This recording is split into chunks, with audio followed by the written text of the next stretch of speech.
Well, here we go. Hello, everybody, and welcome to the second in my series. I'm really excited. Second of the series of behind the scenes chats, the point where I get to have lots of conversations with people that I've met or have worked with over the years about what happens behind the scenes in lots of different suppliers. Probably around weddings. I hazard a guess that we'll focus more on that than anything else.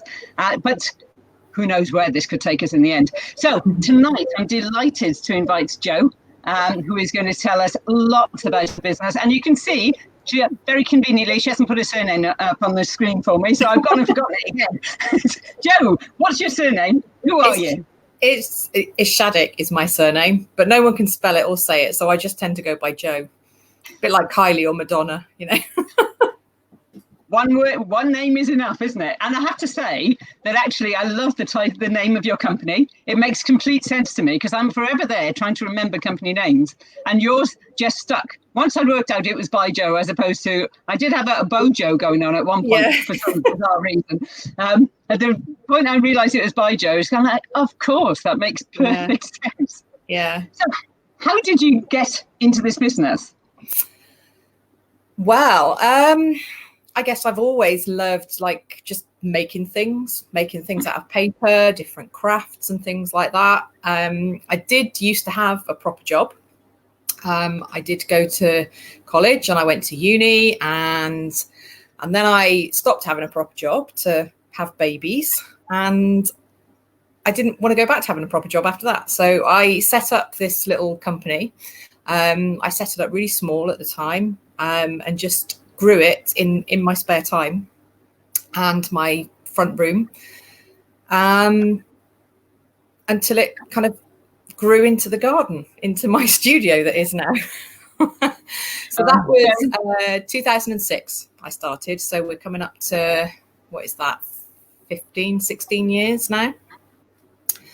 And it's grown really slowly, mostly through word of mouth. It started off, I had friends in the right places. So I had a friend who built me a website.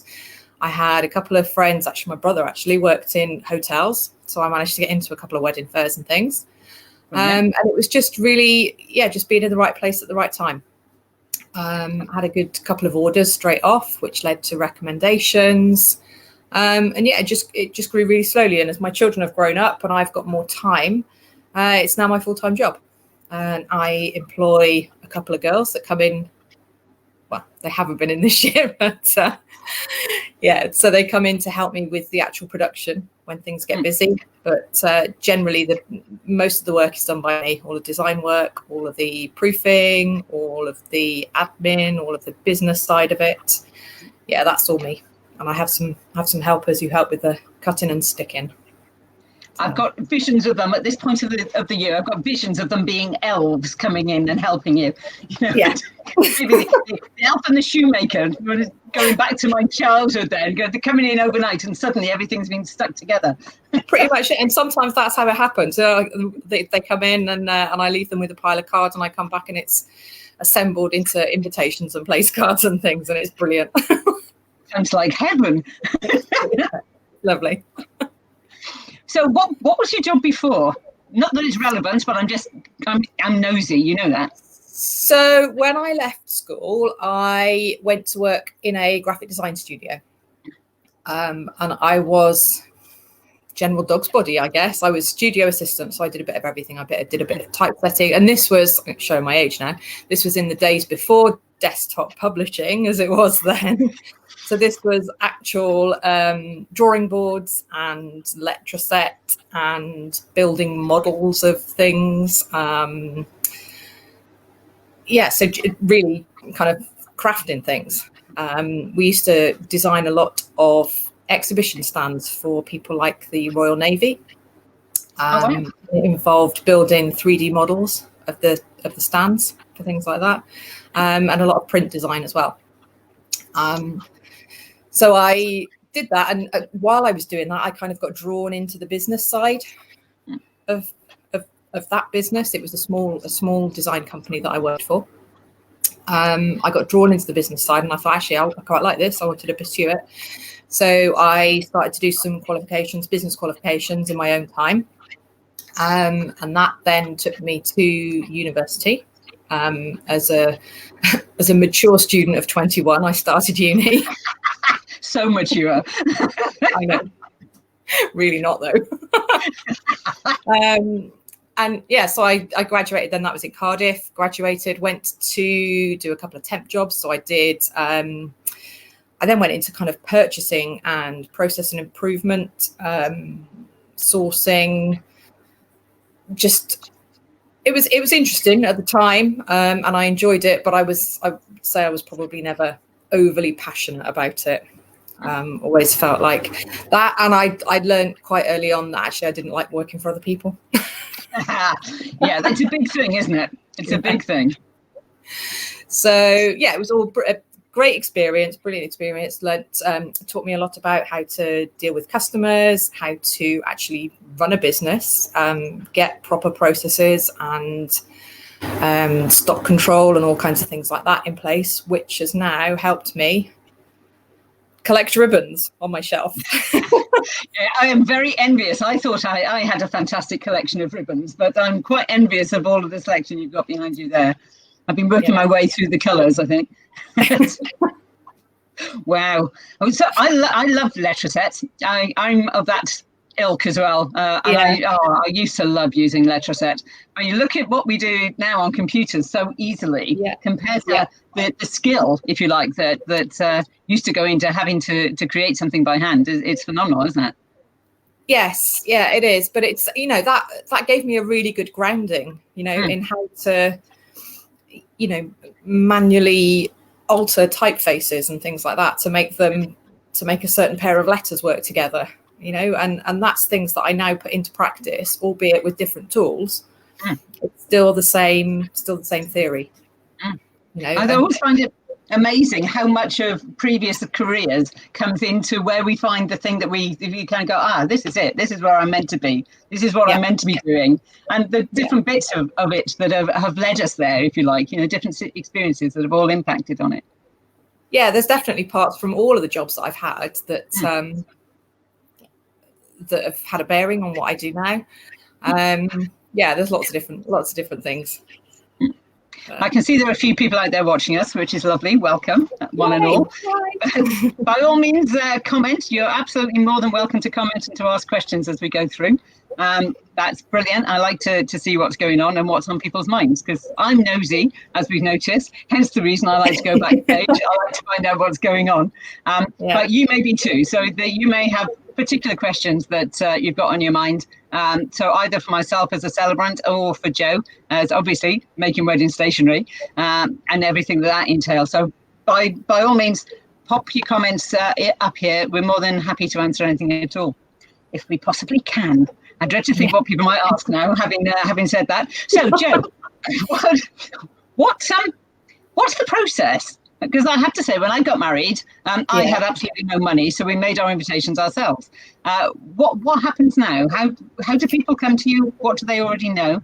So usually they will have either found me online, so maybe through a Google search, or more than likely on something like social media. They might have been recommended. They might have found my website, or I might have seen them at a wedding fair. And most of the time, I would say couples have an idea of what they want. They've probably been on Pinterest and found lots of ideas. I have a love-hate relationship with Pinterest. We'll come back to that later.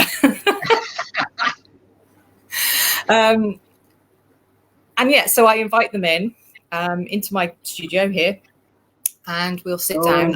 Essentially, we just talk about what their ideas are and what their theme is, not just for their stationery, but for the whole wedding. What kind of feel are they going for? Is it a formal black tie event? Is there, is it in a barn or a teepee, or, what kind of feel is that? Because what your stationery really is the part of the wedding that runs through the whole process. So it's the very, very first part that your guests are going to see in that save the date or the invitation or whatever it is that goes out first.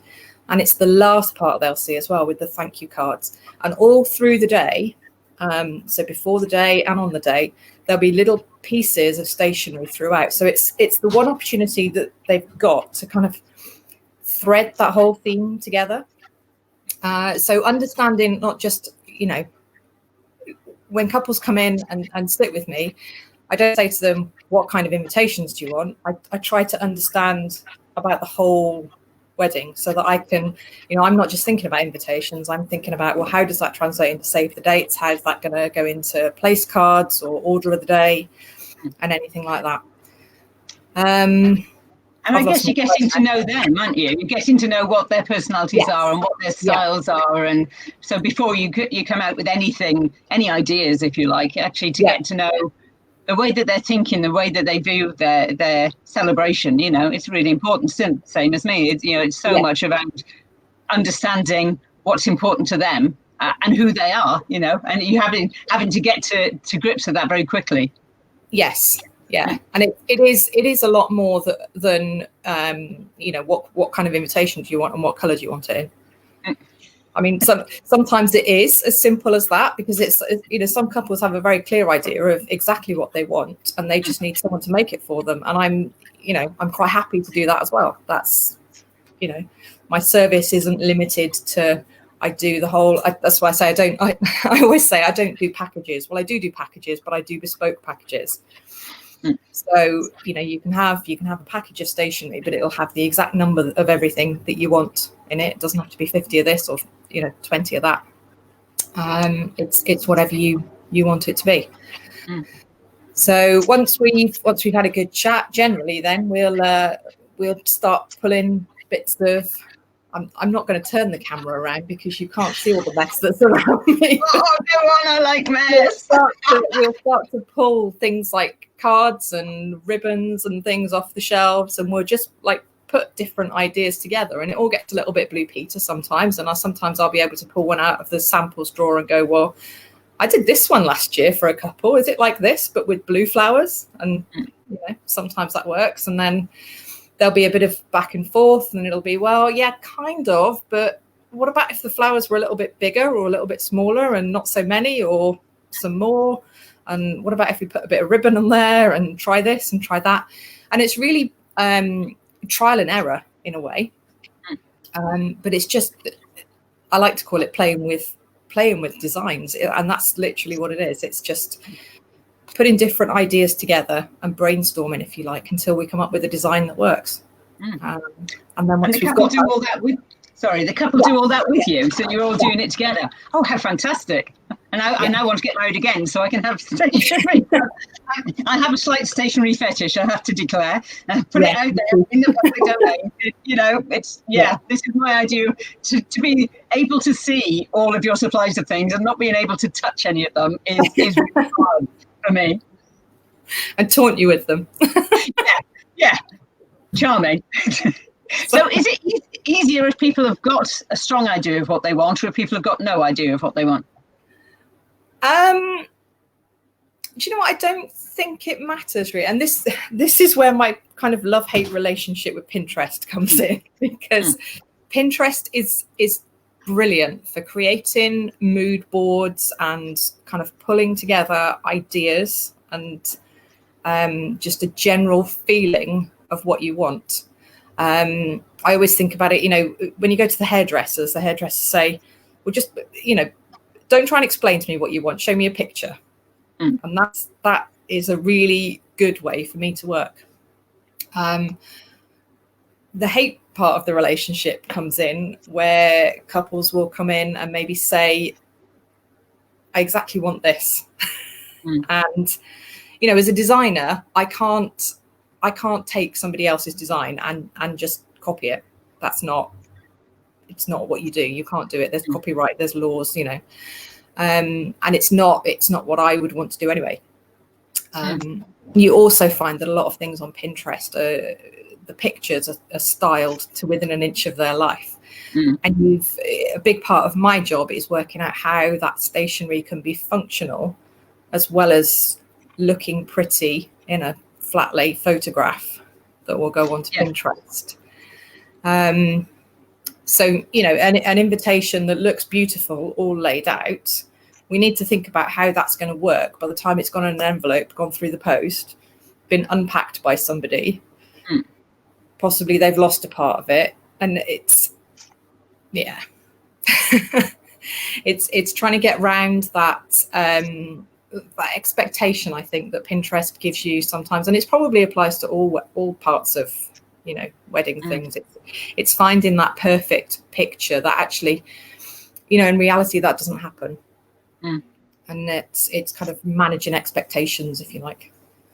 Well, it's like in the old days, you know, if people were styling food, then what they were doing to that food was making it completely inedible, because it was about the photograph as opposed to the reality of that dish, you know. And it is that same thing, isn't it? It's kind of, as you say, if it may look fantastic flat, but it may be completely unfunctional, not going to work very well at the point where you've got to, people need to understand what they're getting when an invitation arrives, and there seems to be a thing over recent years for them becoming more and more complicated, so more and more bits to them, rather than kind of go, you're invited to the wedding on this date, at this place, at this time, wear what you want, you know.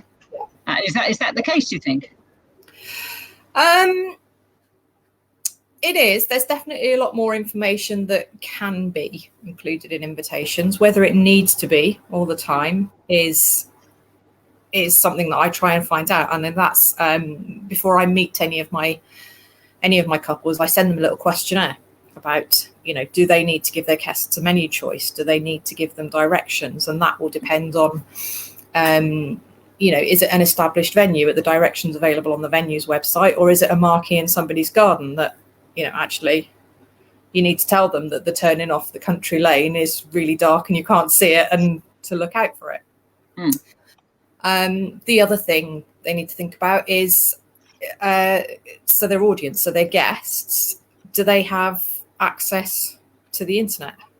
You know, are they? So generally speaking, that can be a generation thing. If you've got a lot of older members of the family, perhaps that don't have or are not internet savvy, they wouldn't want to go looking for a wedding website. So that's a good way to, you know, keep information out of the wedding invitation, is to put it onto a website somewhere. But if that message isn't going to get through to your guests, then you need to have it in printed form as well. So it's there's lots of things to consider, and like you say, there is a lot of information that can go into an invitation, but it doesn't always need to. It's looking at all of the options and what's right for that particular couple, isn't it? So rather than it's finding that balance of giving the guests enough to be prepared, and to feel prepared, but also not overloading them with so much information that, you know, it's just too much. Overwhelm. And the timing. So the timing is always an interesting one. And quite often I see on groups, brides asking when they should be sending out invites. So again, going back to my day, that was way before Save the Dates. Save the Dates didn't exist.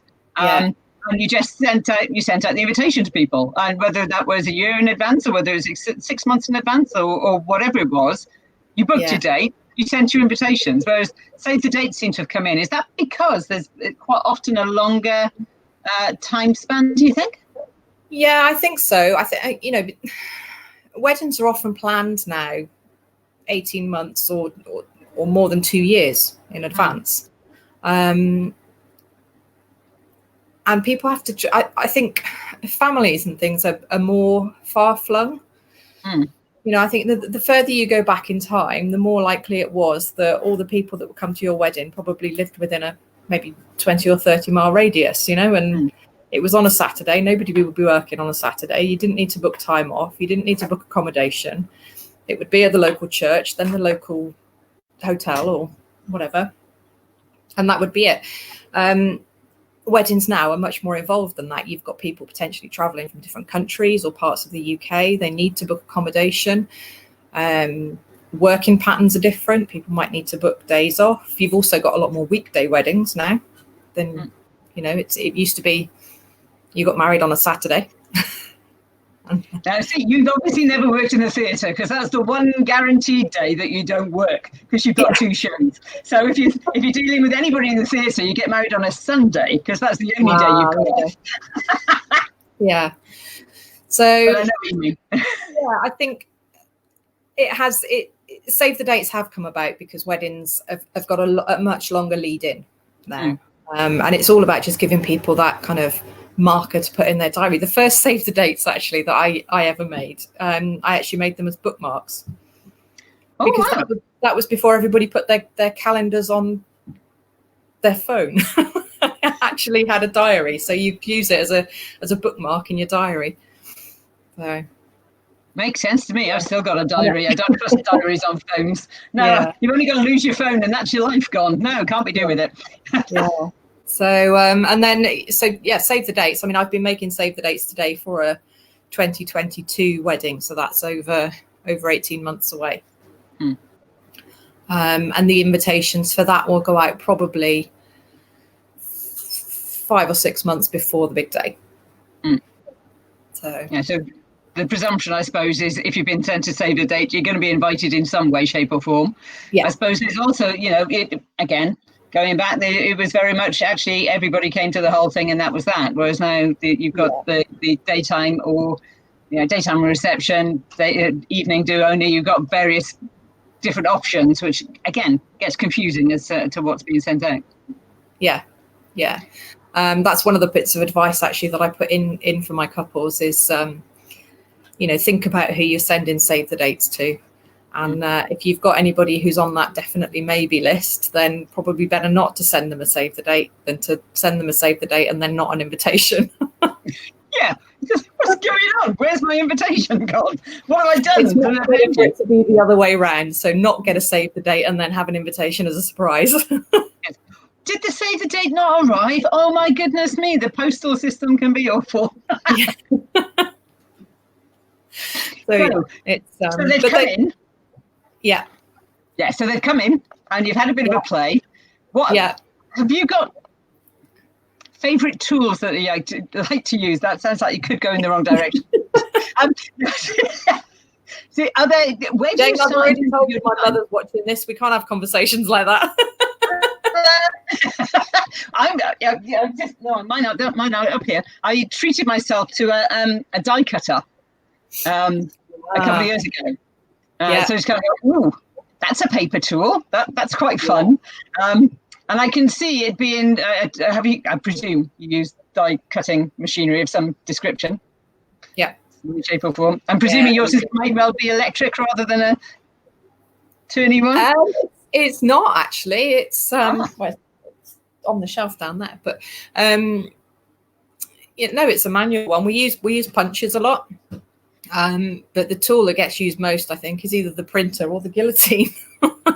Yeah, I suppose logically everything's going to be cut. And these days, so much stuff, I guess, is printed. You do your own printing rather than letter setting or bringing it in from somewhere else, or everything of that. So I do all of my printing here. The only printing I can't do in-house is foil printing, which involves investment in some very big machinery, which just wouldn't fit. Blow. So I'm going to have to, when I come over, when we can actually manoeuvre ourselves around the country, and I'll be going through your die cutting collection, your die collection. Yeah, absolutely. You've got that I would desperately love. I might show you my scissor collection as well. I don't know if you can see it. I can't get used to this moving the wrong way. Anyway, I was going to say, I've got Mr. and Mrs. on that side. Mr. and Mrs. Yeah, it's somewhere. Where am I going? Can you see? The other side. Oh yes, in pots. Yeah, so there's a whole collection of scissors in there because you can't use the same scissors for paper as you do for ribbon. Correct.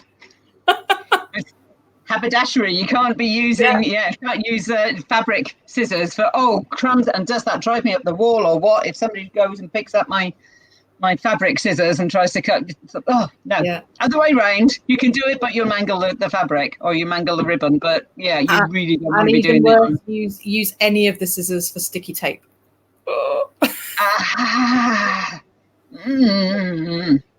Yes, because they will become sticky. So what do Yeah. you use? You've got a cutter. So no, we've got sticky tape scissors. Ah.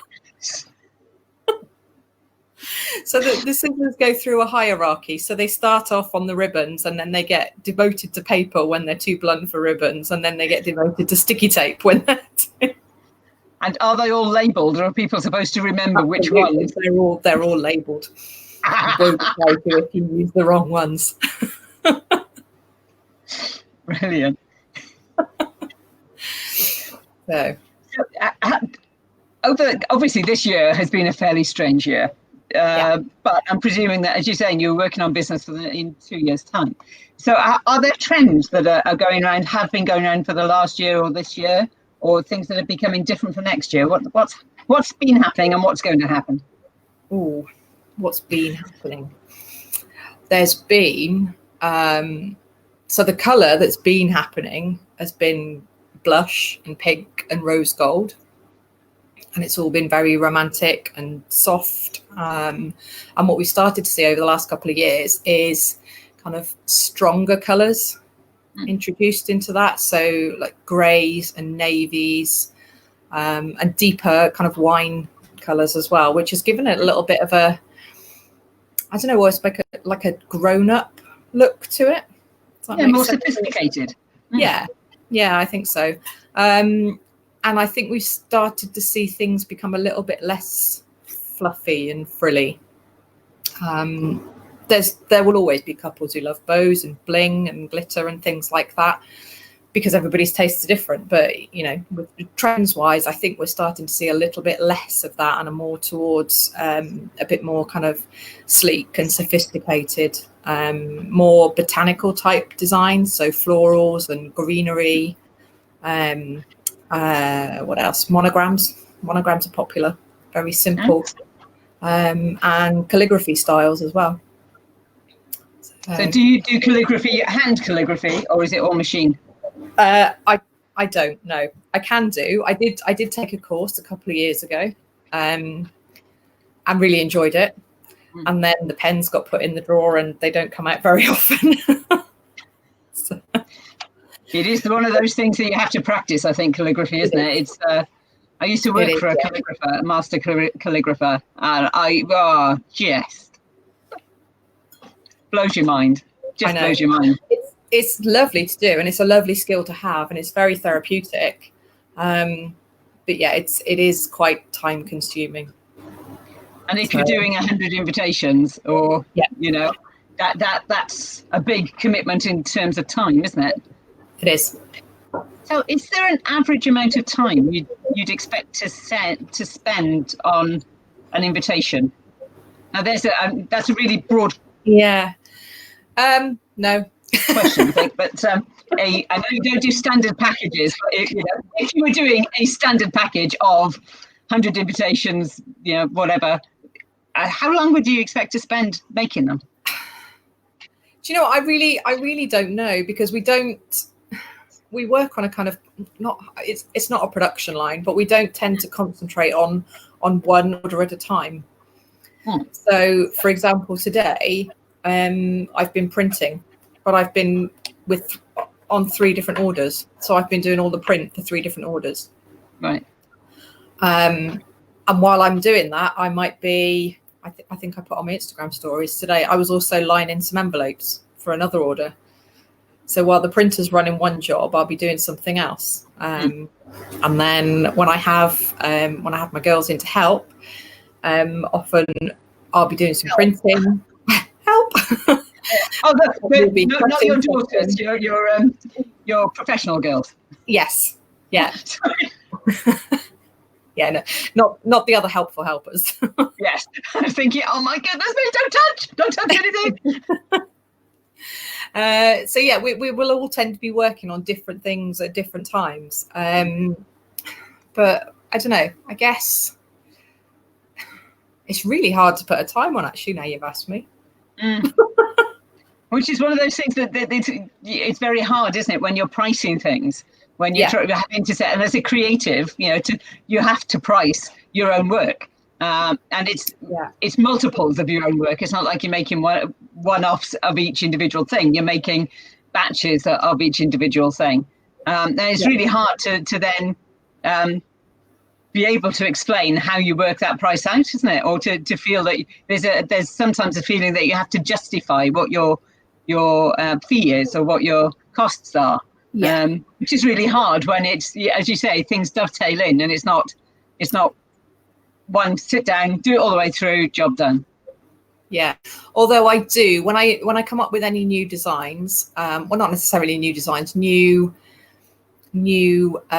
styles of invitation, for example, I will do like a bit of a controlled experiment. That sounds very scientific, doesn't it? It does. There with the stopwatch. Where I will make a batch of, say, 10 or 20 invitations, and we will use a stopwatch to find out how long that takes to actually do that batch from start to finish. And that's how we go about pricing them.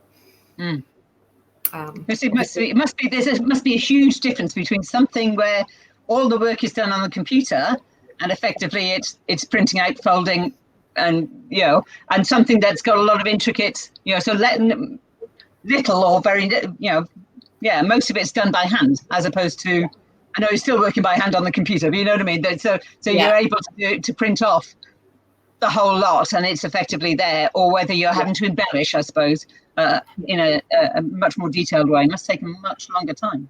Yeah, it does. And things like tying bows and hand placing crystals and things is what really does take the time. And they're often not the things that you see that you think, well, that looks like it's a lot more expensive than another design.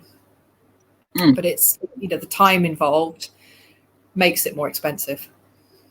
And when you multiply it by the number, it's one thing to do. So I decorate folders for all of my wedding couples, so to keep their ceremonies in. So there's always a theme around, what their wedding is, so the wedding theming, how they are as a couple, whatever. So it's always something that's come from them that I've picked up on it and used to create the folders. But that's a one-off, Yeah. You kind of go, the thought of doing that over and over and over again. I mean, I presume if I was doing it all the time, then I would be quicker, more efficient with my timing. But that's my favourite trick, and the girls that work for me hate me for it, is I'll come up with a new design and then I'll take an order for it, and they'll be here and I'll say to them, well, can you put this one together? And they'll say, yeah, how do we do that? I'm like, I don't know, I can't remember. Because when you make one, you don't kind of think about the steps that you're going through to do it, to then replicate that. So I need to get better at doing that and actually remembering and writing things down. You need to film yourself while you're doing it. Yeah. Things you'll know if in your creating folders, they probably tend to evolve as you go along. You'll try something one way and then you'll do something, and the last time you do it, you don't actually realize it's the last time you're doing it until you've finished it. You can go, that's it, there's no more, don't add anything more, don't do anything more, just leave it as it is. Or normally the point where I go, Peter, what do you think of this? Because it's like, I don't know, is it good enough, is it doing what I want it to do, is it hitting that mark, and does it look professional enough, which is also obviously a big thing, because I'm not selling my skill as in terms of stationery, which is just as well, I think, because I think I would be broke. But I've seen some of your folders; they're lovely. Yeah. They're individual and they're all handmade. So which is always, and it is. Yeah, it's a fantastic. It's something for me that I think makes it stand out, makes it very different. I do think sometimes, how the hell are they going to keep this one? Because they're not necessarily flat. So can I stick this on here? And they do that. Hopefully they found somewhere really safe, a nice safe box to keep them in. Maybe I need to give them in boxes as well. But then it keeps going on, doesn't it? And you can packaging and packaging and more packaging. Yeah, and that comes back to one of the things we talked about earlier with invitations needed to be functional.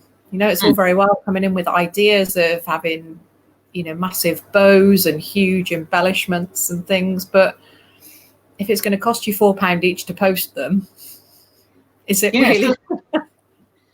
So, and it is that basic, isn't it? Starting off with what size is your invitation? Because if you go too much this way or that way, it's going to cost you more. It's going to become a large letter. Then it's going to be, each one will cost you more to send, let alone the weight of going into that. And I suppose it's a lot of things that people don't necessarily think about.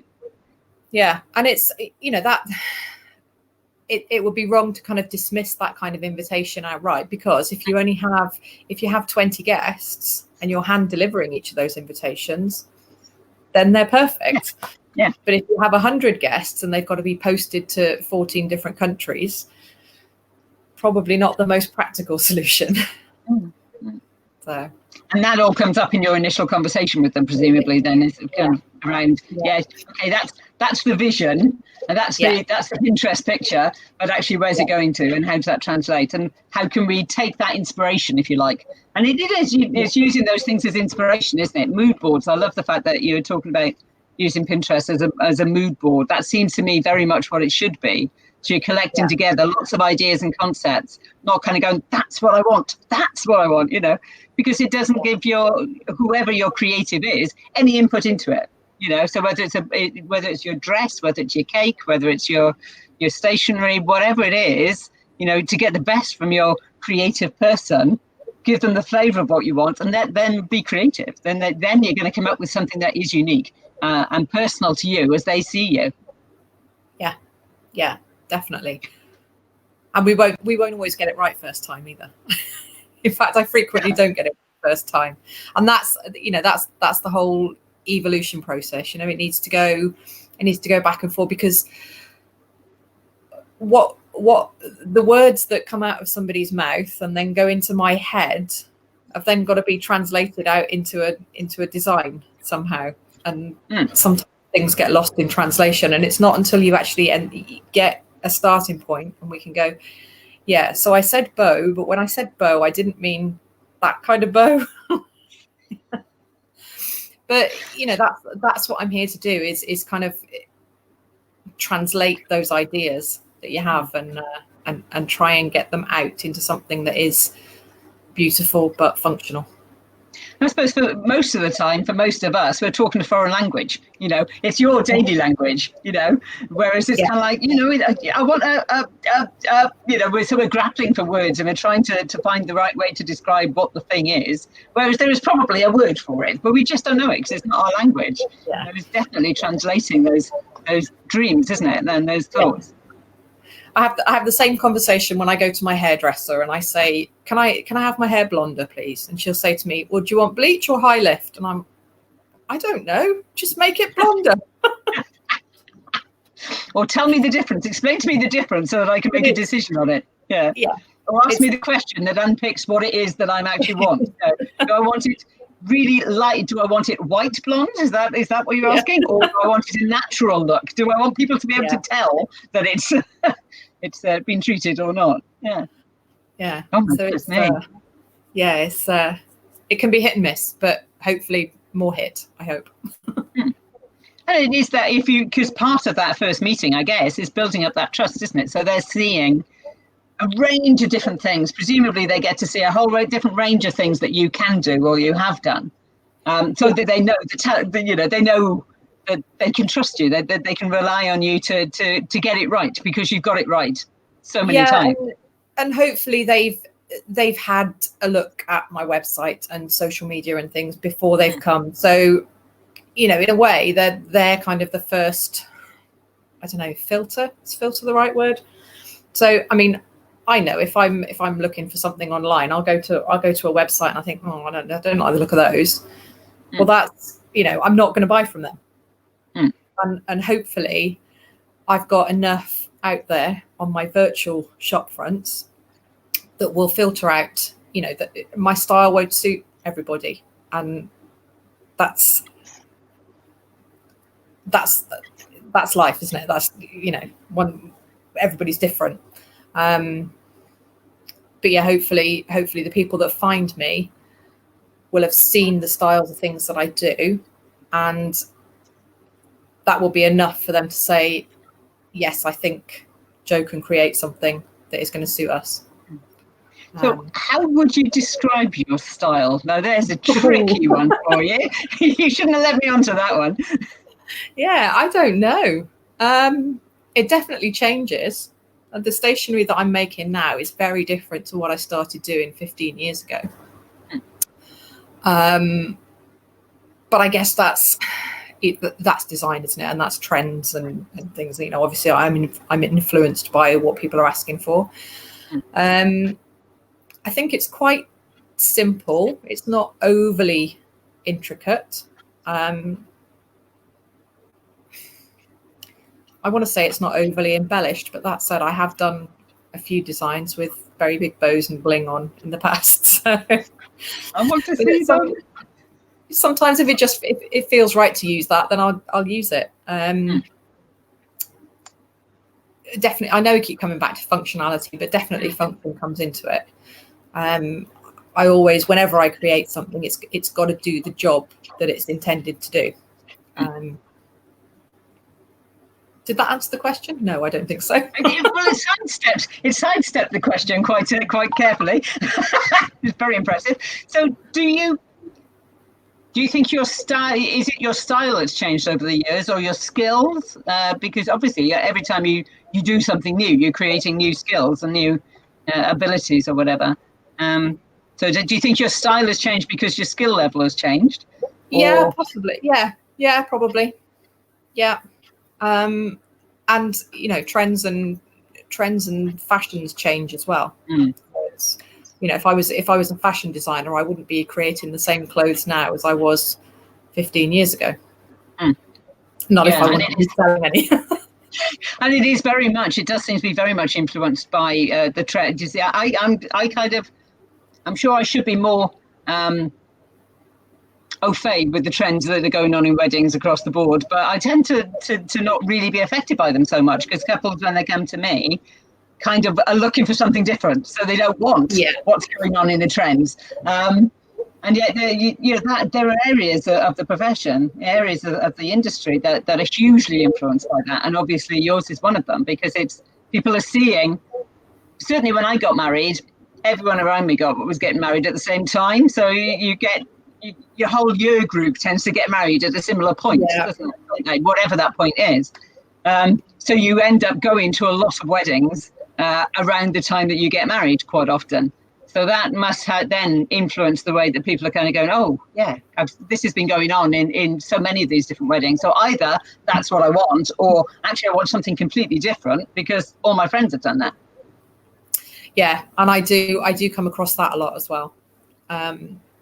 You know, with trends and themes, though, maybe that's the sort of customers I attract. It's the ones that say, I don't necessarily want that because my sister had that and my friend had that and so down the road had that. I want something that's different. I want something that's new and fresh, and yeah. Brilliant. So, okay, down to the sharing of skills, sharing of secrets, and I'm sure there are a million and one ones that are there, but you may not want to share any of them or all of them. In terms of, have you got ideal things that you would use for sticking things on? So do you tend to use a lot more tapes or sprays, or what do you use? It's tape mostly. Yeah, double-sided tape. Good old Blue Peter. Double-sided sticky tape. We've got some cunning. I don't know if I can do it actually.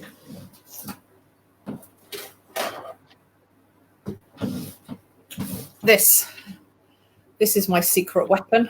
Ooh. Oh, I like that. So you get through an awful lot of tape. Tape, yeah. Then you've got to peel. So that presumably you haven't got to peel the one layer off because it's already off, is it?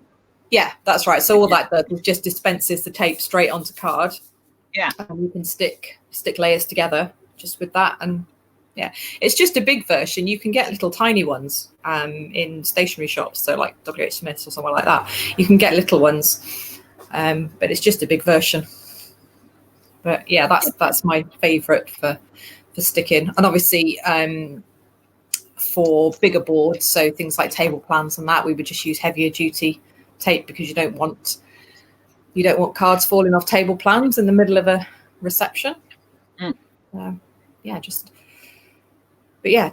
is the winner. I've had very hit and miss with tape. So sometimes it works brilliantly, and other times it just doesn't seem to stick at all. That may be the quality of the tape that I buy, however. Yeah, could be. Or what temperature you keep it at. Ooh. Where should I be storing my tape? Well, not extremes of temperature would be ideal. Oh, my goodness me. I hadn't even crossed my mind that would affect it. Yeah, it can affect the adhesive in there. So there you go. That was one thing I learned from my years working in a printing shop. There we go. But I learned when I was in college not to try and make a set model out of corrugated cardboard, because it worked brilliantly when I put it together, squishing the cardboard. But of course, then the cardboard all expanded and all of my measurements were then out. So don't do that if you're ever making a model again. I will never be making a model again. Not in that way. Yeah, I didn't get very good marks for that. But hey, worth a try. So have you got anything that you would like to show us? Oh, excuse me. Have you got any of your makes that you'd like to share with us, or are they all scattered around the other side of the studio? They are mostly scattered around the other side of the studio. I knew I should have primed you on that one because I'm nosy. What have I got that I can show you? I tell you what I have got. Just bear with me a second.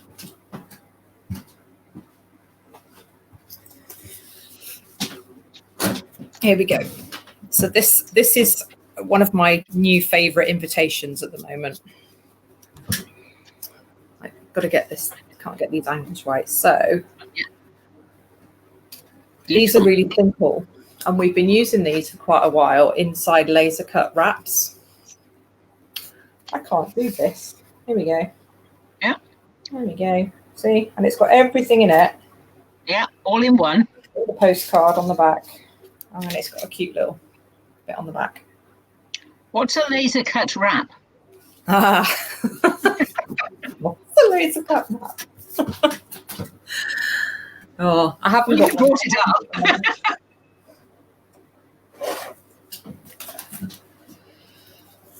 Here we go. This is going to be a real Blue Peter moment now. It's going to be here's one I made earlier. Oh, good. That's what I like to see. So you saw the outside. Sorry, you saw the inside bit.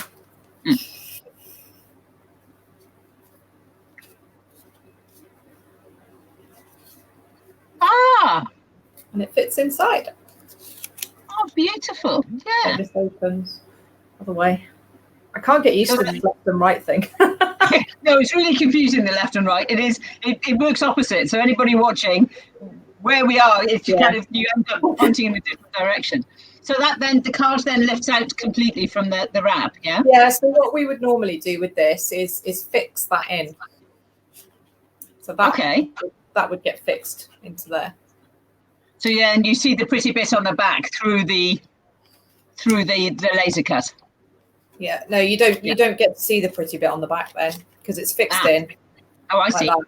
And it would be tied around then with a ribbon. And I'm very pleased to hear that that's laser cut as opposed to die cut, because you'd be there forever trying to push the bits out with your little pointy thing, wouldn't you?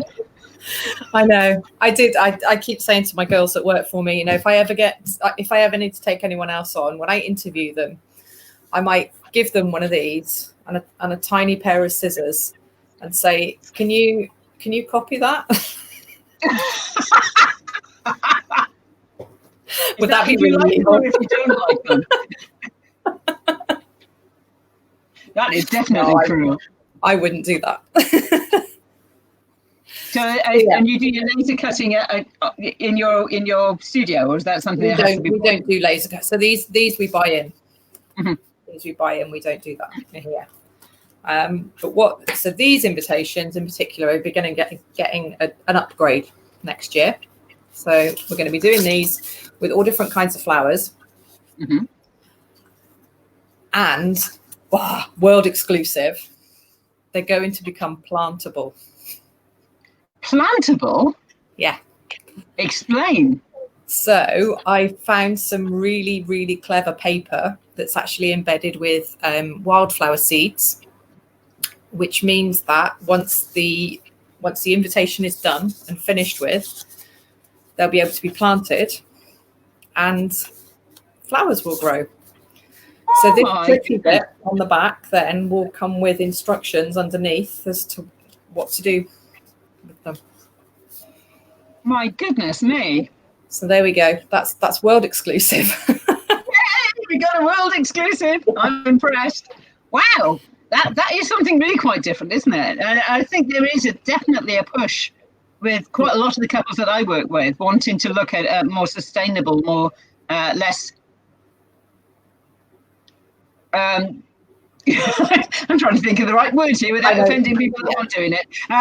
But yeah, they're looking at ways that they can be more environmentally friendly throughout their wedding day. And that's an extraordinary one for the invitations. That wouldn't have crossed my mind. So I might have thought about using recycled card or making sure that everything on it is recyclable, because I know that an awful lot of times it's not. So depending on what the printing is on there, presumably that is something that could be done in a way that makes it recyclable.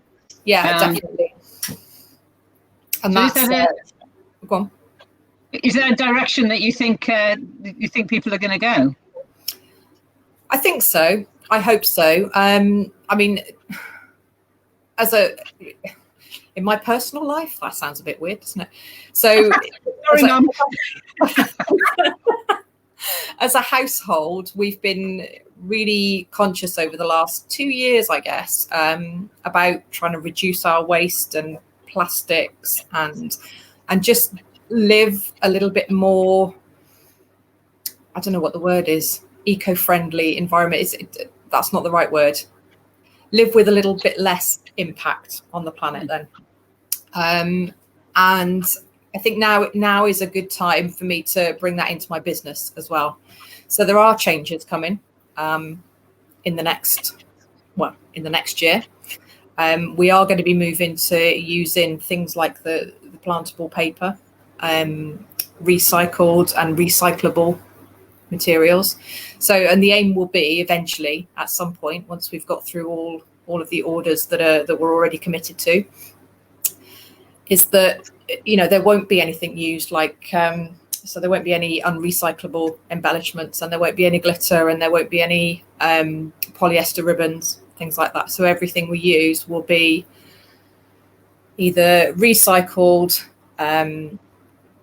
recyclable, and what's the other word?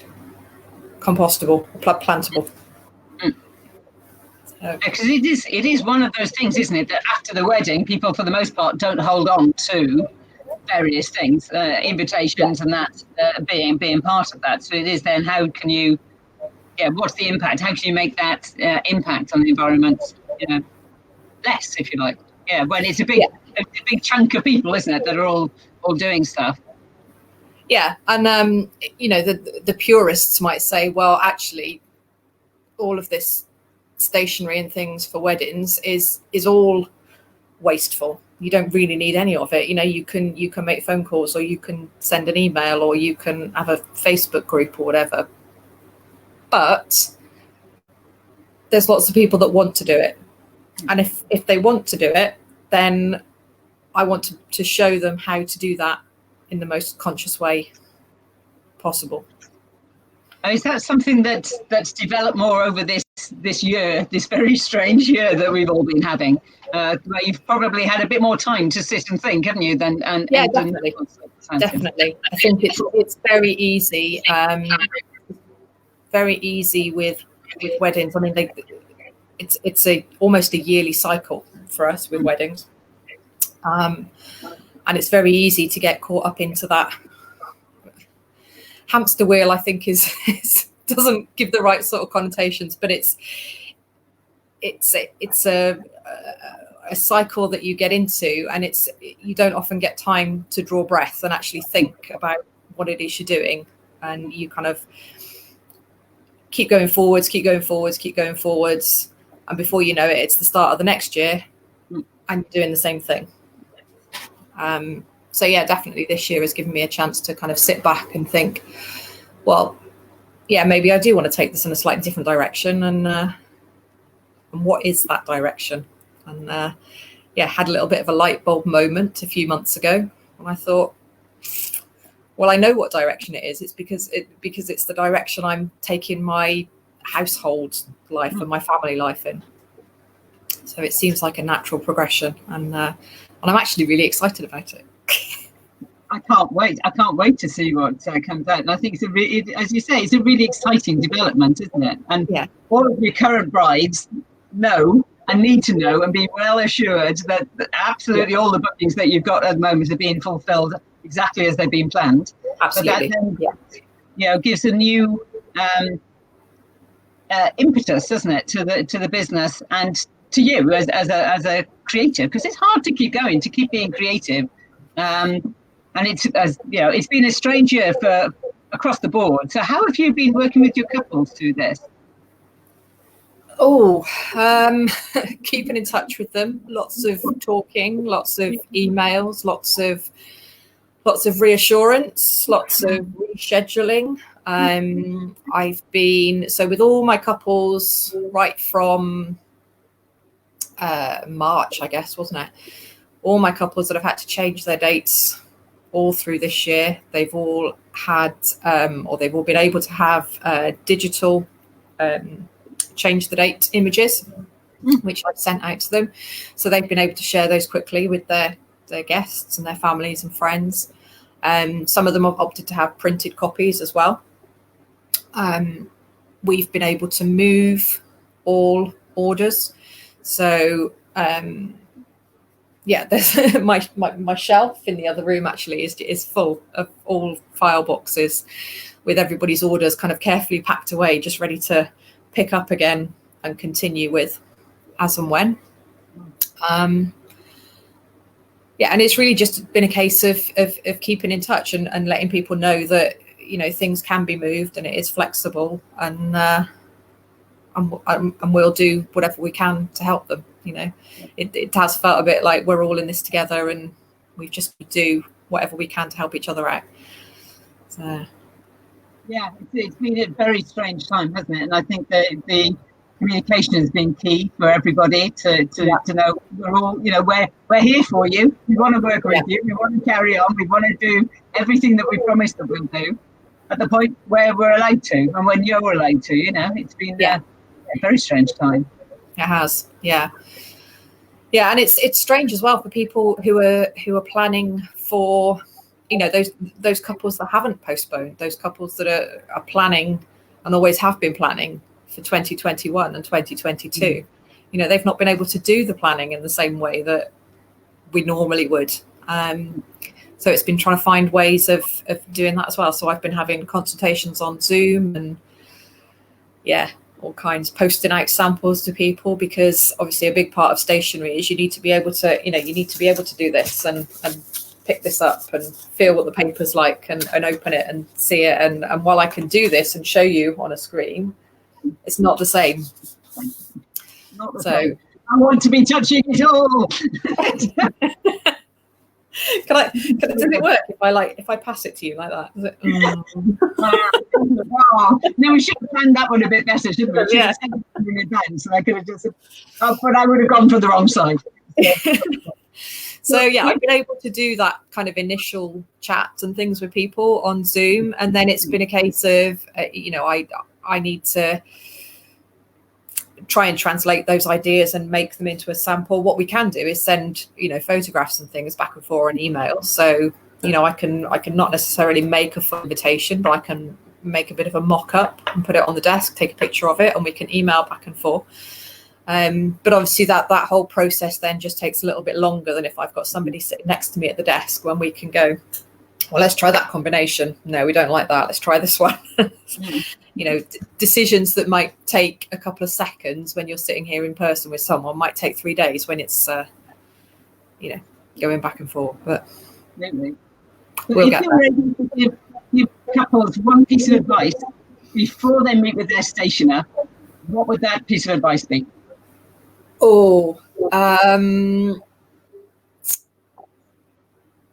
What would it be?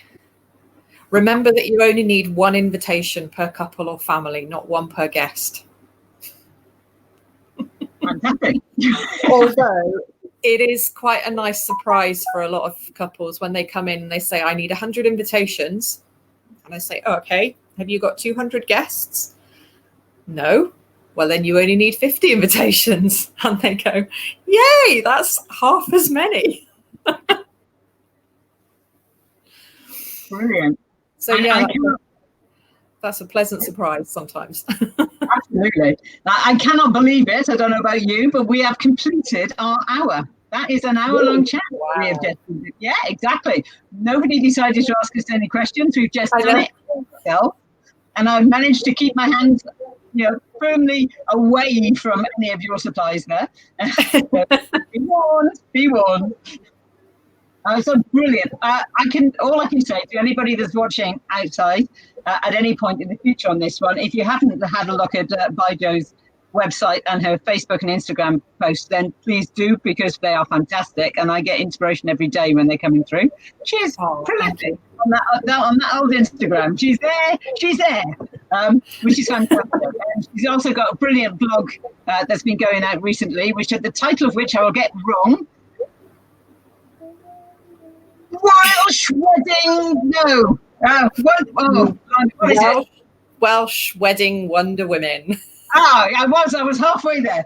Welsh Wedding Wonder Women, which is well worth a read. So you'll find lots of fantastic women working in the wedding industry, having blogs about their work there and finding out a bit more about them as well. So for tonight, I think we're kind of done. Thank you so much for coming on and being my second guest. Thank you, Jane, for having me. It's been fab. Oh, it's been so exciting. It's been really, as you can see, I like finding out what goes on behind the scenes. Yeah. Thank you so much, Jo, and everybody else. I will see you the first Tuesday in January. So I'm trying not to think about it being Christmas time and wishing people Merry Christmas, because these videos can go on forever in a day. But I'll see people as we go into the new year. And Jo, I will be seeing you as soon as I can move around the place to get the kettle on. Okay, I will indeed. Thanks, Jane. Bye. Bye.